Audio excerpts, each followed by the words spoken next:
Stormborn by Black K. Cat. Chapter 5. Intros. Closing. Calando. Calando. Falling away or lowering, i.e. getting shorter and quieter. Uzushio Gakare is a ruin. Somehow Naruto failed to expect this. Failed to anticipate the true extent of the destruction Kiri's forces brought to bear on the city. He was dead for it, but that feels like no excuse at all in the face of this. I have never seen such a thing, Haku murmurs at his right elbow, voice muted with horror, wide eyes taking in the expanse of rubble that stretches all the way to the shining sea. Yeah, Naruto smiles faintly, the expression entirely humanless. Kiri was thorough. He looks out from their place high atop one of the surrounding hills, down past dull brown debris, and somehow that feels like the biggest tragedy of all. Uzushio was always a bright city, red and gold and white, touched with Whirlpool Country's colors of sky blue and dove gray. Now there's little of that left, only a few scattered chunks of bright red roof tiles, a handful of spots of barely faded and tarnished gilding. There will be bones among the rubble, Naruto knows, and wraps his arms around himself, gripping his elbows tightly to fight the shudder working its way down his spine. The bodies of his people, of Uzushio's shinobi and civilians, people he remembers, people he knows. His Genin teammates, Haru with his green eyes and crooked smile, Fuyu with her sly and quiet humor. Seihara Sensei's grave is somewhere in there, though she died before the invasion. Yui, and he wonders if she ever knew that it was Reishi who betrayed them. Mio, with her hair ornaments and kindness and multitude of hidden knives. Ookami Shunka, gray-haired and dark-eyed, glasses forever slipping down her nose. She'd been leading the defense the last time Naruto saw her, bellowing orders as Kiri Shinobi tried to reach the hospital. He wonders how she died. The same way as everyone else, most likely. Cut down and killed for no reason beyond Kiri's fear of the power Uzushio held. A shoulder bumps his, a soft and glancing touch, but still enough to knock Naruto out of his thoughts, and he looks up to see Gaara at his side, staring out over the ruin. His mouth is a tight line, the only crack in his endurance, but Naruto is glad for it. Glad to show him something besides blood that gains some sort of reaction. Gaara needs to feel, to understand. He shut himself off for too long, and that can't be anywhere near healthy. Sorry, Gaara. I was thinking, he apologizes, shifting slightly. What is it? Part of him wants to run, to leave and never come back to the scene of this tragedy. The rest of him burns, aches, and Naruto knows that pain will stay with him until Uzushio is fully restored. There's no escaping this. He's not entirely sure he would, even if he could. This is to be our home? Gaara asks, tone inscrutable. Naruto can't tell if he's disappointed or indifferent, or simply stating a fact. But it poses a good question, and Naruto tries not to sigh too wearily as he moves forward, picking his way down the slope. They're already on Uzushio ground, even if they haven't reached the city yet. He can feel it in the earth beneath them, a subtle humming thrum that vibrates through his very bones. Uzushio knows he's back, and is making her pleasure known. Haku and Gaara can feel it well, judging by the quiet tension in their expressions as they step forward, past the seal-carved stones that mark the boundary. It will be, Naruto says at length, brushing his fingers over one deeply carved seal. It sparks with life at the fleeting touch, a touch of chakra that sets it to glowing. There's a sharp snap, a crackle, and the spark of golden chakra leaps away to the next barrier stone, bringing it to life as well before it continues onward like a chain lightning. Naruto watches it disappear into the distance, pausing to follow it with his senses. Uzushio is a large city, but even so, he can feel the awakening rush of the outer fortifications, seals designed to keep anyone not specifically invited in by a citizen of Uzushio. It's an easily defeated protection, as Reishi proved, but it will be enough until Naruto can rework the seals. A fixer-upper, Haku murmurs, his usual deadpan humor, as he follows close behind. Were it anyone else, Naruto might take offense, but he knows Haku doesn't mean it unkindly. Haku barely has an unkind bone in his body, talk of killing his heart aside. Could be worse, Naruto offered, injecting a note of cheer into his voice. At the very edge of the rubble, he stops and drops to one knee, shifting a few chunks of stone out of the way to reach a curved section of pillar, thick and intricately carved. He runs his hands over it, then glances up, looking for the others like it that should be nearby. These are the structural supports laid into every main building in each district. Theoretically, if we can get to the keystone, and provided I'm not forgetting something important in how the founders originally made this place, I should be able to call the buildings back together more or less. Only the main ones, but it will be a start. You used seals in our battle. Gaara sounds interested, watching Naruto with his arms crossed and one brow faintly raised. Naruto winces at the memory. He'd attempted to use the reverse of the seal that he'd put on Haku to sleep with on the bridge, but hadn't had time to tailor or tweak it. In the end, instead of waking Gaara up, he'd given Shukaku the sealing equivalent of a very strong caffeine boost. Definitely not his best moment. Well, I tried, he offers gamely. But these kinds of seals make that one look like a finger painting. They're a huge part of Uzushio, and I mean that literally.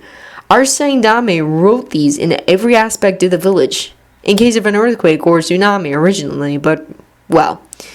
He shrugs and rises to his feet, wiping some dirt off his pants. They should work just as well now, if enough sections are mostly intact. Haku is watching him, quiet and considering, the way he spent a good amount of time doing ever since they left Konoha. You know all of this, although this place was obviously destroyed decades ago, he says softly, thoughtfully.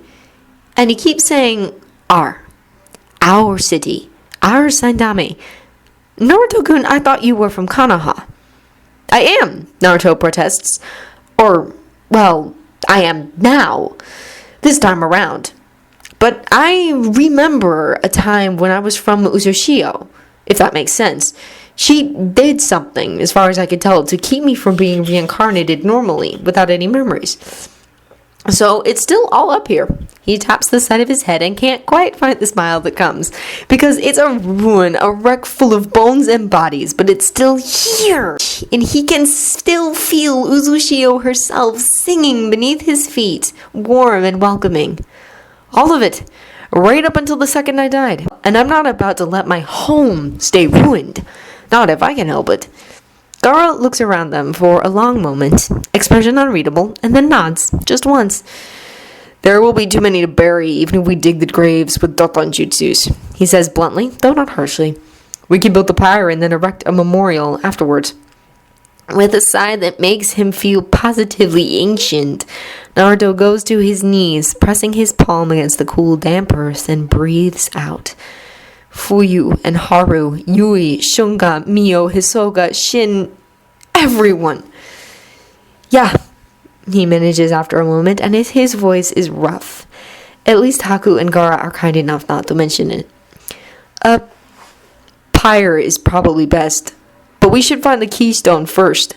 It will cut down on the amount of rubble we have to dig through, and I can let everyone descended from a main Uzushio bloodline know that we're rebuilding. Maybe some of them will want to come back.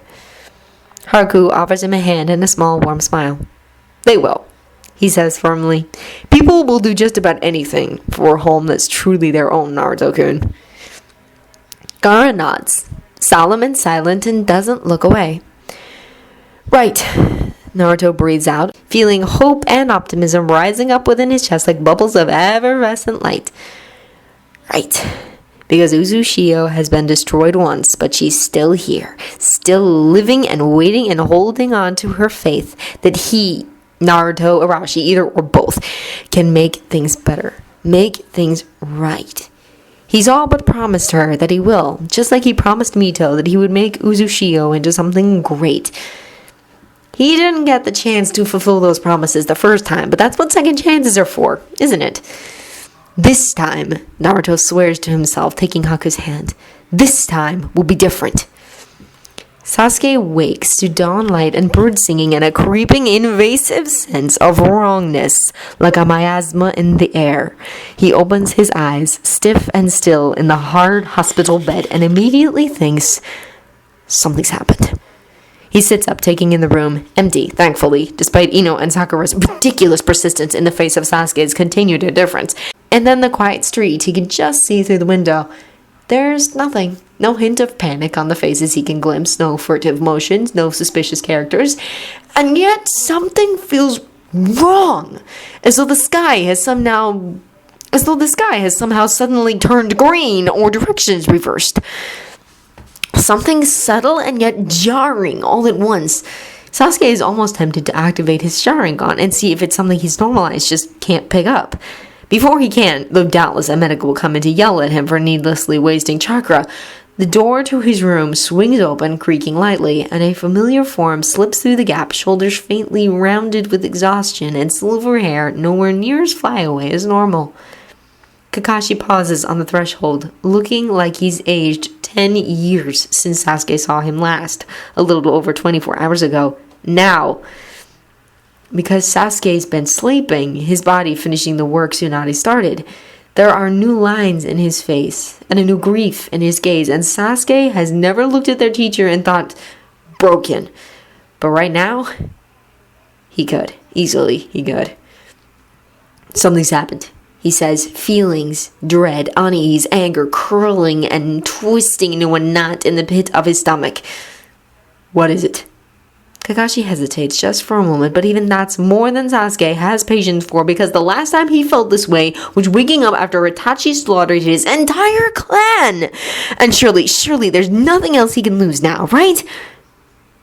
Kakashi takes a slow, deep breath, looks up, and proves him wrong with two simple words. Naruto's gone. For an endless moment, Sasuke stares uncomprehending. Apparently, when Tsunade fixed his mind, she somehow destroyed his ears, because he can't have heard what he just did. Can't, because Naruto can't be gone. Not in any sense of the word. Gone, he repeats, and even on that single word, his voice breaks. What? What do you mean, gone? Another pause, pained and strained, and Kakashi crosses the room with weary, dragging steps to sit on the foot of Sasuke's bed. His left hand is clenched into a white-knuckled fist, and the other is dug deep into a pocket. Tell obvious ones that no experienced shinobi would, unless deep in the midst of an emotional upheaval or a complete breakdown, and Sasuke can't tell which of the two this is. His apartment's empty, the copyman says, and the tone tries for a flat but falls miles short. No one's seen him in almost 3 days, and his chakra isn't anywhere within Konoha. It looks like he left of his own volition, but we haven't ruled out kidnapping. It's possibly they just wanted us to think he left on his own. Sasuke scoffs before he can stop himself. Then they obviously don't know the dome very well, he retorts, swinging his legs off the bed. He wouldn't do that. Kakashi just watches him, tired and old. Haku is gone, and their packs. Team 7's photo, too. No! Sasuke denies, surprising even himself with the vehemence in that one word. Naruto wouldn't leave! He wants to become Hokage, a tremulous voice puts in, and Sasuke and Kakashi both look up to find Sakura in the doorway, wide-eyed and pale. He can't do that outside the village. Sasuke's right. She slips across the room as on their teacher. Kakashi-sensei, you know that, right? Naruto would never betray the village. Kakashi's hesitation says more than words ever will. He drops his gaze, avoiding their eyes, and runs a hand through his limp hair. Naruto didn't have an easy time growing up, he says at length. You two are fairly observant. I assume you noticed. If that became too much, and with the loss of the Sendame and failing to become a Chunin, Naruto might have decided he was better off elsewhere. The Hokage is putting a team together to look for him. I'm going with them, Sasuke says immediately. His heart is beating a tattoo in his chest. Gone, and there's something wrapped tightly around his lungs, cold and immovable. He slides out of bed and stands, ignoring the wobble as he does so, because this is important. He remembers, can't forget those nights they met each other after training, walking back to their apartments. Both tired, both too exhausted to move more than a weary wave or a grunt in greeting, but Sasuke remembers. And he thought Naruto felt it too, what was between them. Thought he felt it when they took down the demon brothers together, when they faced down Zabuza together, when Sasuke looked at Naruto and saw someone to acknowledge. Naruto with his wind and water and strange brilliance at the oddest moments, his ragtag plans that nevertheless worked beautifully, the way he smiles at Sasuke without wanting anything in return but simple friendship. He thought, but he'd been wrong, apparently. Someone took him, he grates out, meeting Kakashi's eye and then Sakura's. Or someone made him leave. I'm going to drag the idiot back here and beat it out of him, and then we can fix the problem. Sakura and Kakashi glance at each other, then back at him. Sakura is still pale, but her lips have thinned into a firm line and there's steel in her spine as she straightens. Kakashi nods slowly. You might, he says carefully, not have time for your revenge with a manhunt like this. Sasuke grits his teeth and looks away, hands clenching into fists at his side. Naruto beat him at spars, surpassed him in ninjutsu. Naruto looked at him and saw. Not just another classmate, but someone who could be a rival. Not just a teammate, but a friend. He thinks of his brother, about revenge. Thinks about Itachi killing so very, very many men and women and children just to get stronger. Thinks about his own quest to get stronger, the cursed seal on his neck, and wonders, would I do that? If I had to do that to kill Itachi, would I? The most terrifying thing of all is that he's not sure. That's fine, he says evenly, when he can speak without his voice shaking. If Itachi dies before I find him, I'll have had my revenge anyway. He would have left it to Naruto if he had died on that bridge. Left it to Naruto and been content. Because Naruto would have carried out his revenge, his and the clan's, in the name of saving the one person Sasuke would have trusted with such a vast part of himself. Waiting a few years to accomplish his goal is acceptable. Sasuke will learn now to have patience. It can only serve him well in the long run. And in the meantime, he'll look for Naruto. He'll find him, and he'll bring him home. Kakashi nods and rises from the bed, clasping a hand on his shoulder before he steps away. Well then, he says, and there's a spark of something very much like hope buried in his voice. Let's go find Naruto then. Uzushio's heart lies deep beneath the earth, heavily protected with seals and barriers. Naruto is alone as he walks down the long corridor, lit only with the blue light from the marks on the wall. Haku had protested, and Gaara had frowned, when he'd told them they couldn't accompany him, but they'd remained on the surface despite that. Only the Uzukage ever comes down here. Only the Uzukage knows the secrets of this place. Naruto runs his hand along the wall, setting the seals to blazing before they resettle with a soft crackle. Still intact, the entirety of this place, because even Uzumaki Reishi, studious as he was, couldn't find more than passing mention of it in any book. Only words carry the secret. Words and a single, impossibly well-protected document in the Uzukage's office. Nothing else for circumstances just like this. 3 more steps, another brush of his fingers over the carvings in the stone, and the doors at the end of the corridor swing open under their own power, as quiet as a whisper. The chamber beyond them is small, 12 paces across at most, a circular room with a pale floor engraved with hundreds of names. Naruto pauses to look at them. Uzumaki is the deepest, but all the rest are here as well. Ookami and Ginrei and Suo and so many more. All the clans boasting at least 4 families and 12 members, so long as a handful of those members served as shinobi. All here, every name darkened with blood given by the head of the family, all having contributed at least a touch of chakra to the keystone. The keystone itself is unremarkable. A hexagonal piece of marble carved with a series of interlocking seals, all of them deceptively simple. but Naruto can feel the throbbing power of it, this simple chunk of stone, and he crosses the room without pause or fear, and Uzushio whispers eagerly around him. He drops to his knees, sinks his teeth into his thumb until he draws blood, and smears it across the seals without hesitation. "Come home," he says, and his voice, Arashi's voice, echoes like he's speaking from some great mountaintop, rather than within a small enclosed room. Uzushio has lain in ruin for too long. If you've ever sought a land of your own, a place for freedom, for safety, come home. Uzushio is waiting. He pauses, and unbidden, a small smile crosses his face. Your Kage is waiting. Come home. Chakra flares, a blinding rush, and Naruto closes his eyes. He can feel it in his bones, beneath his skin, can feel the surge and rush as old seals flare to life, called back together by blood and chakra and Uzushio's will. They're reassembling, rising, buildings and roads and arches, structures long since reduced to chunks of stone and piles of rubble, standing up once more as the seals burned into them return them to how they should be. Not all of them, but that will come in time. Not everything, but enough.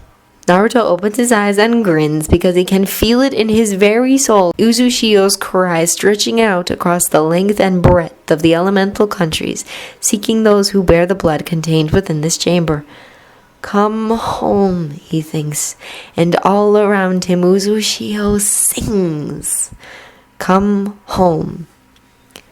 Like an echo, like light, like a dawn breaking over hills and thunder rumbling between mountain peaks and ripples spreading out across still water, Uzushio's voice rolls across the land. In Konoha, asleep at her desk and dreaming of a man with white hair and a handsome smile, Tsunade sighs and turns her head, ignoring the whisper in favor of a home that needs her. In Oto, a young woman draws herself up short, red hair swirling around her shoulders, her heart suddenly thundering in her chest. At the same moment, glass shatters with a sharp crash, and she looks up to meet the startled gaze of the man coming down the hall.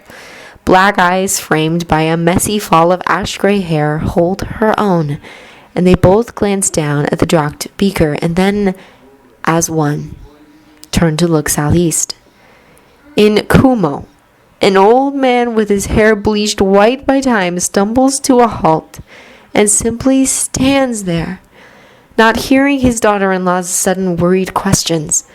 There are tears on his face, even as he smiles, even as he laughs, and he turns southward without hesitation. In Ame, deep within the darkness, a man lowers his head and cries, shoulders shaking and wasted body trembling. On a rutted road somewhere near Earth Country's border, a red-headed couple pauses, steps faltering. Around them, behind them, their family does the same, the merchant train grinding to a halt as one by one they look to the east.